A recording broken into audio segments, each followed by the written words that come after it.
Hey everyone, welcome back to the channel. My name's Nick, that's Vic. We are NV Board Gaming. Today we're taking a look at Dinosaur Island and its expansion, Dinosaur Island Totally Liquid. It is a game designed by Jonathan Gilmore and Brian Lewis. If you play the base game, it is a 2 to 4 player game. If you add the expansion, it is 2 to 5 player. The game is made by Pandasaurus Games, and Vic is going to tell you how the game works, and we'll be back with our thoughts and review. Welcome back, everyone. We're going to learn how to play Dinosaur Island. You'll notice that we have the Totally Liquid expansion shown here. Once I go through the overview of the base game, I will explain what the Totally Liquid expansion adds to the game so that you can familiarize yourself with the modules that we add in.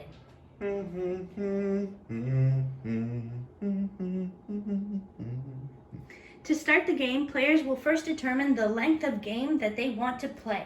You can do a short, medium, or long game, and you'll select the number of players plus 1 in your objective card count. So you'll randomly choose. In this case, we're going to do a medium game for 2 players, so we're going to end up with 3 objectives in total. So we'll just shuffle them up and grab the first 3 that we have here, and we can get rid of all the other ones at this time. So our 3 objectives in this game will be shown here for all players to see throughout the game, and these will be end game triggers ultimately. When there's only one unclaimed objective left, we will score the end of the game and determine who has the most victory points, which is how you win this game. So first off, you're going to get your DNA dice, which is always 2 per player plus 1 extra in your dice pool. So in this case, for a 2-player game, we have 5 dice. The first player will pick up all the dice, and that's determined by whoever went to a theme park first, or whatever you want to do. Roll the dice and just set them out above these spaces here.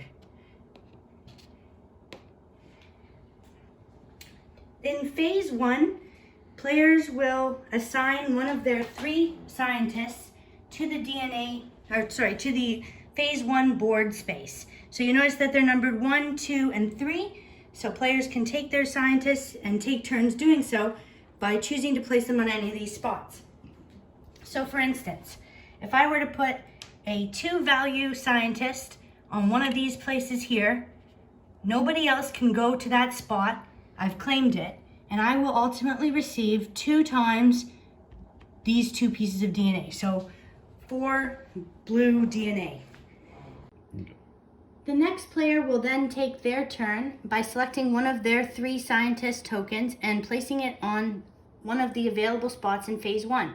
Note that if you wanted a large dinosaur or large carnivore, you'd need to place a 3. You couldn't place your 2 or your 1 there, and you would just assign according to the numbers. So let's say the green player wanted a Gigantosaurus.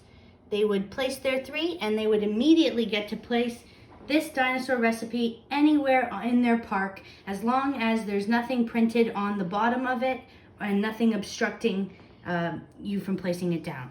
So we could put this right here, and then you'll move on to the next player's turn. They can decide to pass at any time to retain one of these scientists as a worker in phase 3, which I will get to why you would do that in phase 3, but you could choose to pass if you wanted to.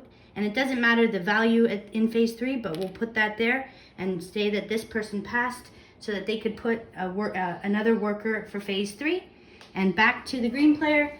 Green player could decide anywhere they wanted to go. If they wanted to increase their cold storage, they could put it in one of these spots. And that actually ties to selecting DNA. If I didn't have enough spaces to take all 4 DNA, then I couldn't actually place it. So you'll notice that in this case, the player can choose to increase any of their cold storage. So let's say in this case, they wanted to just move it up 1.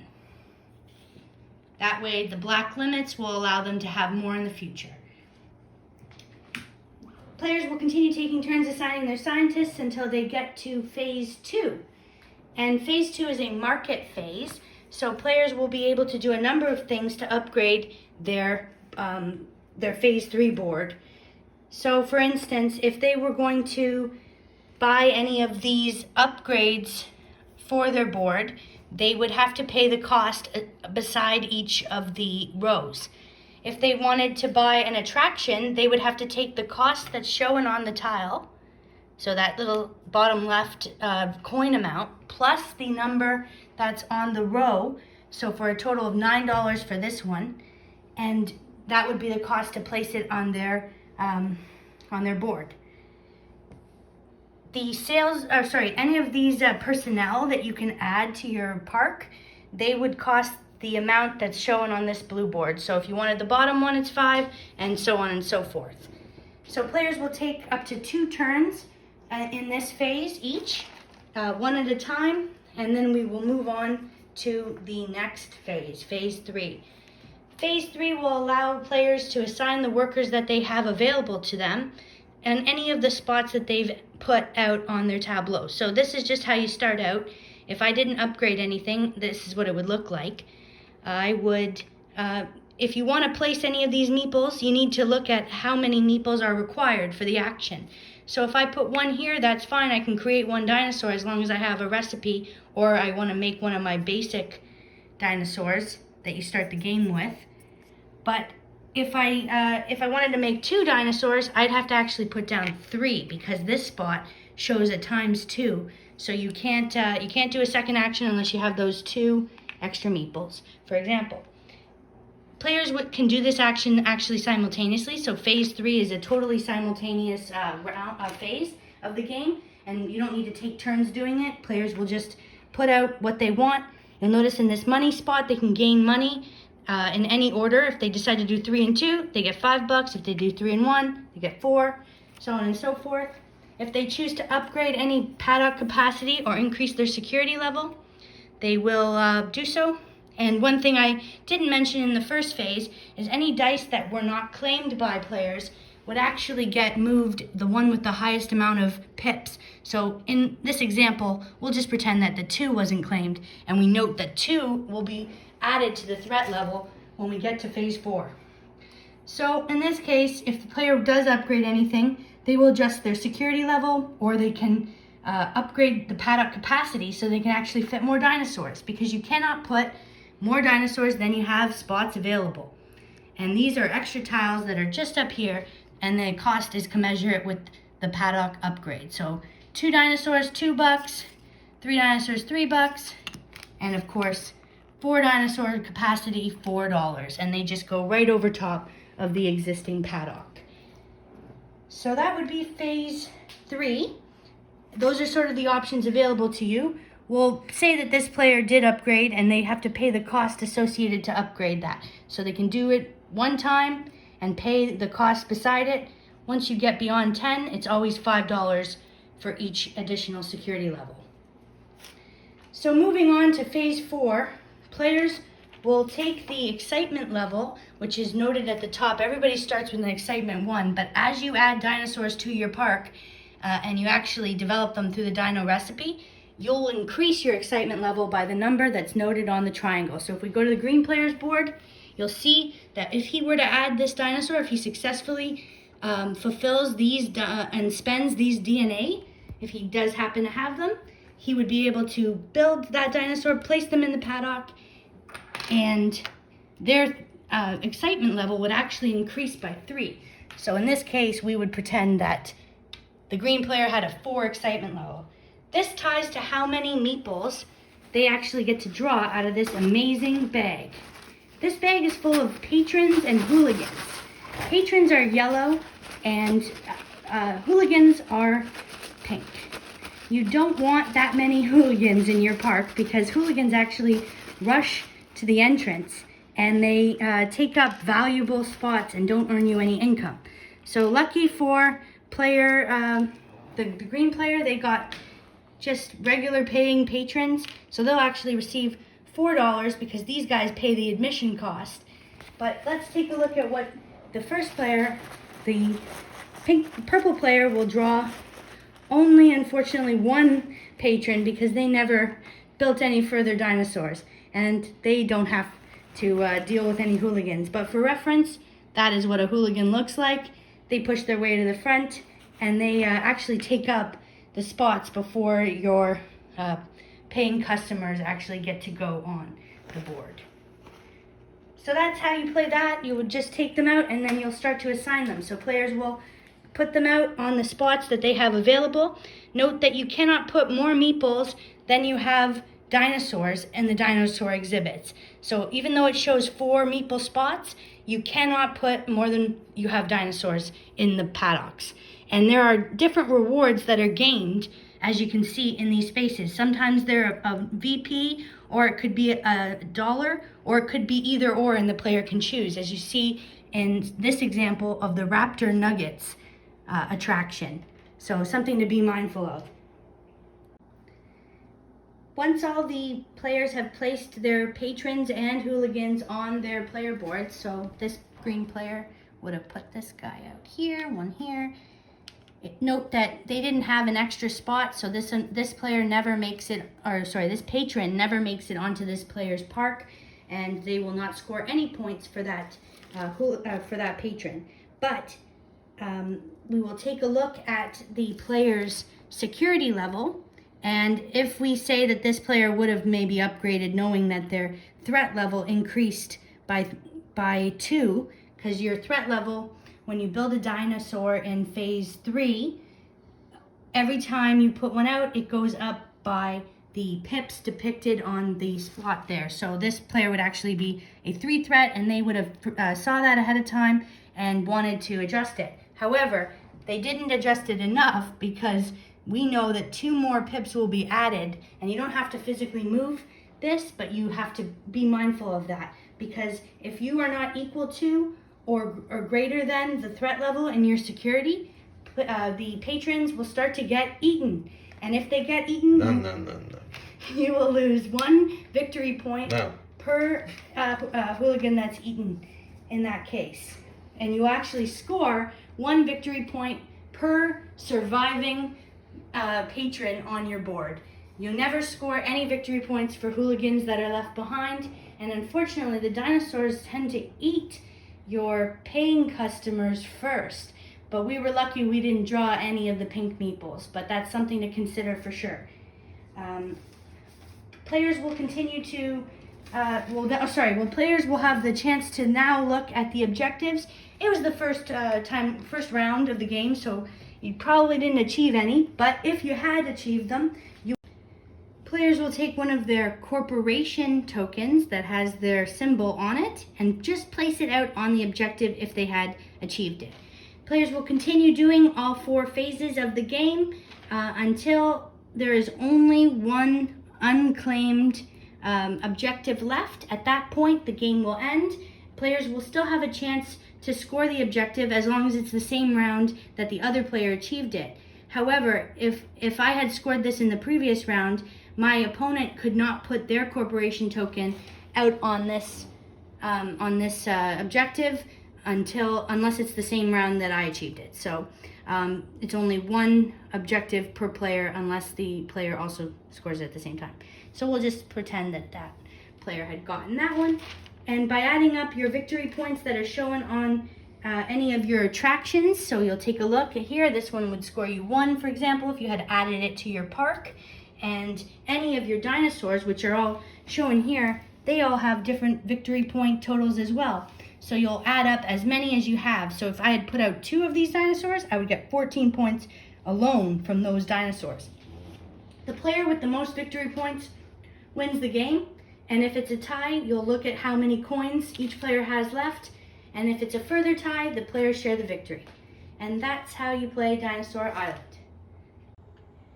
Moving on to the Totally Liquid expansion for Dinosaur Island, a few new things got added to the game to really add different aspects to it. So first off, players will get these blueprints, which actually sort of guide you on how you want to design your park.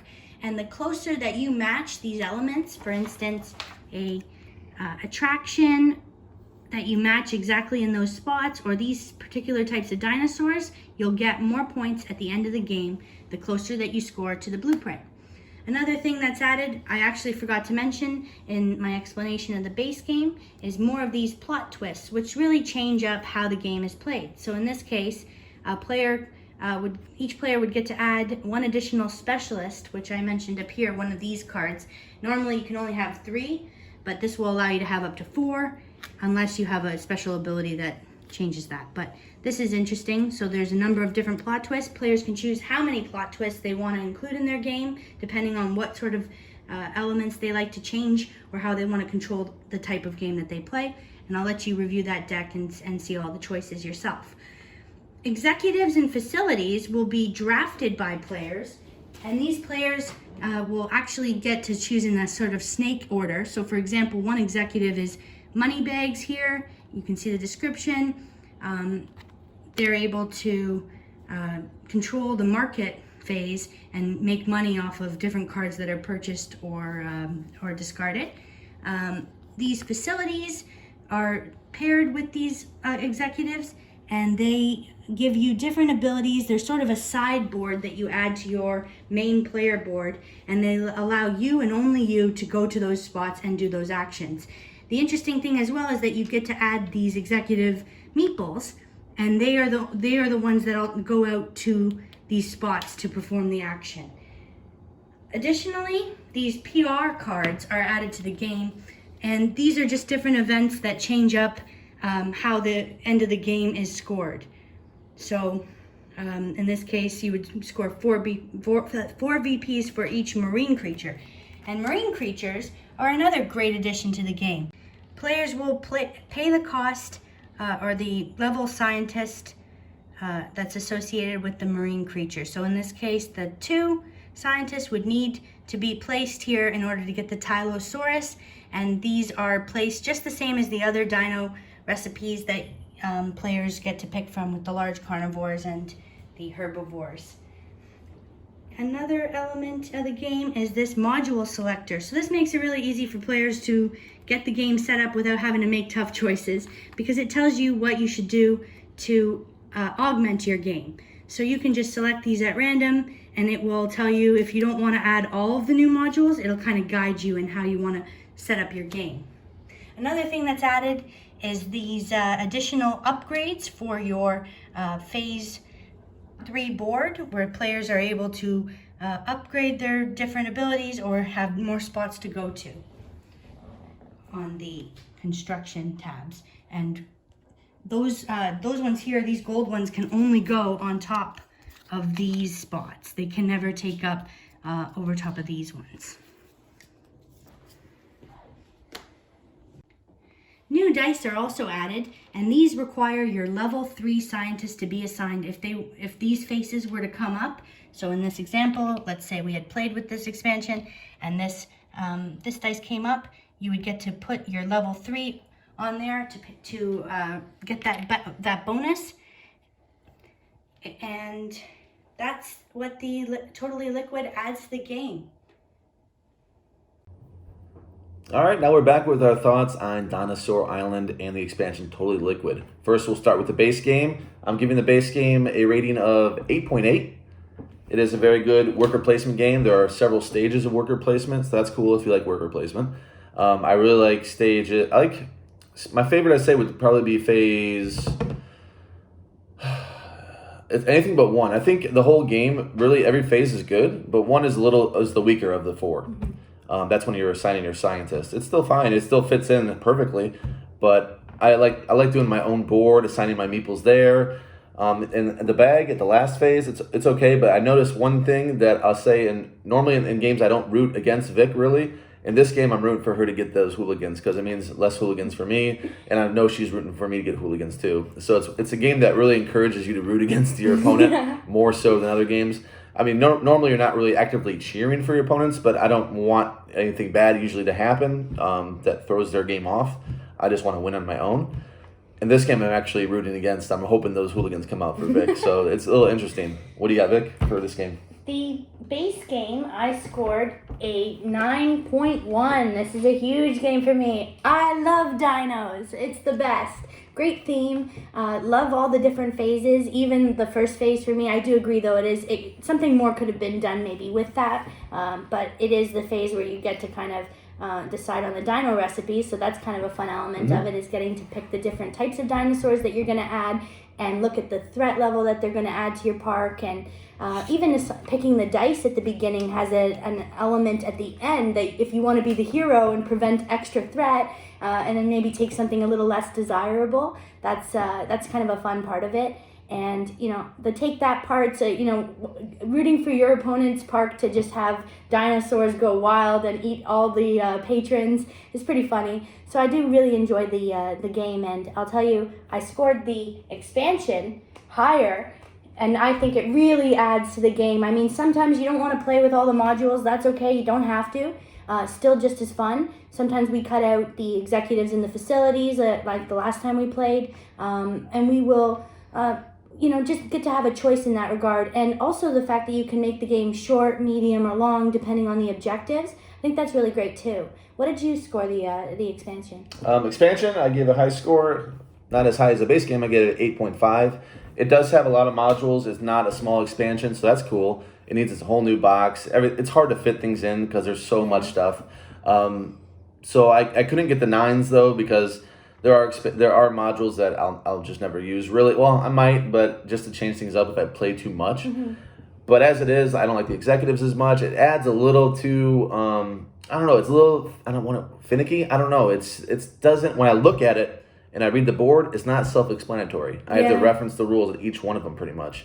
There's one that has a casino. I'm like, how does this work? I have to go to the rules because even though it says a little summary, it's like that doesn't make that much sense. Yeah. So it does get docked for some of this content. I do like the blueprints. Gives you a little direction, so that's nice. I like the PR events, whatever you call those, the PR things. Those are nice because only you know about it. At the end, you can pick which one you want, whichever one helps you the most or hurts your opponent the most. That's cool. Yeah, because everybody scores with it, which is an interesting concept. And you don't know what exactly you scored. You hope you're well-rounded enough that whatever they pick is going to be fine for you. Yeah. So yeah, it is a very good expansion, an 8.5 for me. Vic scores at a 9.5, right? Yeah. Jeez. Love it.